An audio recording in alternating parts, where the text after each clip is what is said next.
Hey, what's happening, guys? Happy Friday. Thanks for stopping by. Man, this glare is crazy. So I got out of that basement parking lot. I'm out in the bright sun now. I'm under a semi-shade tree. And Buddy's baking on the Reflectix panel back there.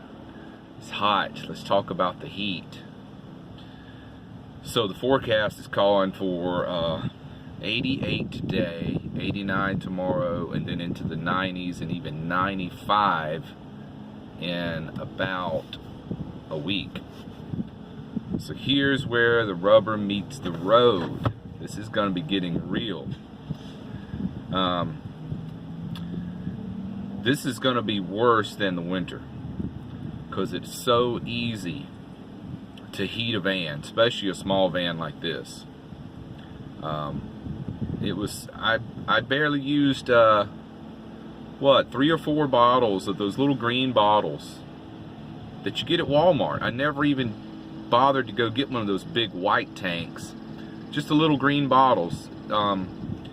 They're more expensive, yes, but I thought by the time I bought the filter and the hose and all that stuff, I just wanted to try the first winter to see how much propane I actually used, and it wasn't much. You know, I heat it up in here at night, go to bed, get up in the morning, click it on, crank the van, get it all warm while I was getting ready. Didn't use much propane at all. So winter, I can foresee summer being a challenge. But like we've said before, we're taking steps to combat it. And parking in the basement garage was great. Yesterday I stayed there all night in a 2-hour parking spot.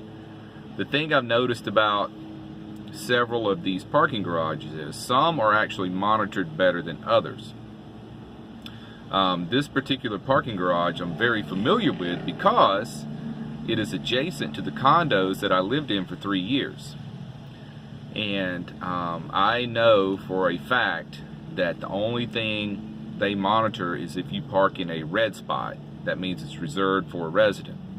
They will tow you, and they will tow you quickly. But if you park in a green spot, they all say 2-hour retail parking. But I've seen vehicles sit there for weeks, you know, in those spots.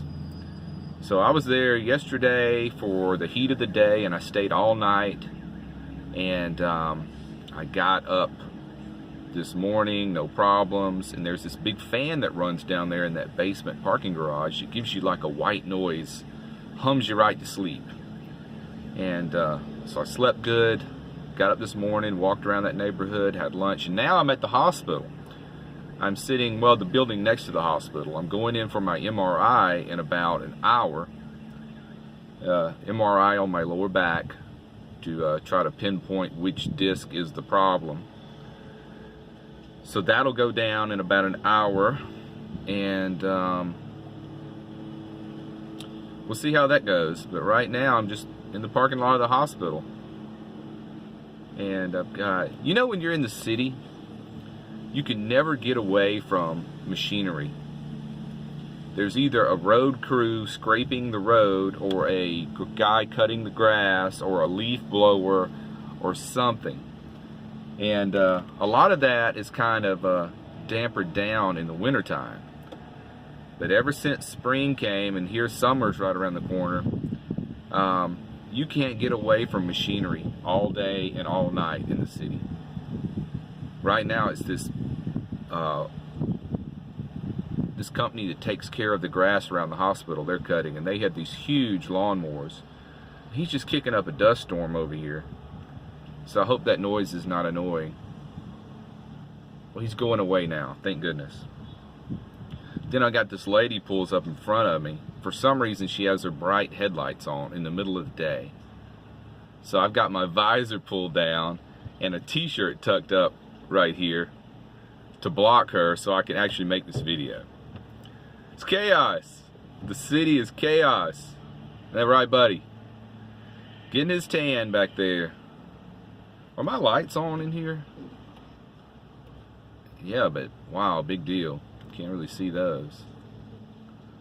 So I hope the MRI shows what we need it to show, and so we'll have better knowledge of how to treat it. I work tomorrow. Tomorrow will be a full day. Got 5 or 6 appointments, so that's going to be what, 10 hours. But that's good. I need the hours. And then I'll be off Sunday, and then I'll work Monday. So that's it. That's it. Maybe I'll get some good news. I don't know how soon an MRI results. I think it's immediately after you do it. They give you a little disc with the results on it, so you can take it back to your doctor.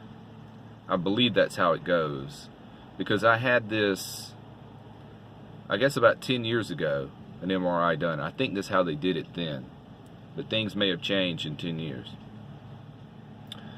So what else do we have? We're going to beat the heat. We're going to do what we can. We're going to park in the coolest places we can. We got both fans. Are going to be running this one and that one.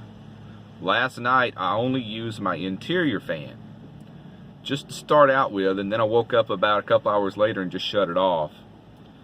And nice and cool down in that basement parking lot. You know, I can't remember not using my fan since I guess every evening for a couple of weeks. No, we did have one cold night, and I didn't use it that night. But you know how a van heats up. You know, it's a metal box. Even when it's 75 degrees outside, you know how hot it can get in a van, you know, or in a vehicle of any type. So it's going to be the situation. Some of you long-termers or you old-timers that have been doing this for a while, chime in. Tell me your secrets to beating the heat, other than just moving to a colder climate in the summer. Other than that, because I can't leave town. If I could, I would find a mountain somewhere and I would dwell on it until about September or October, but I can't do that. So I have to find alternative ways to beat the heat that doesn't include leaving town. So we'll wrap it up here, guys. Buddy says, hey, be well, and click that bell. Bye.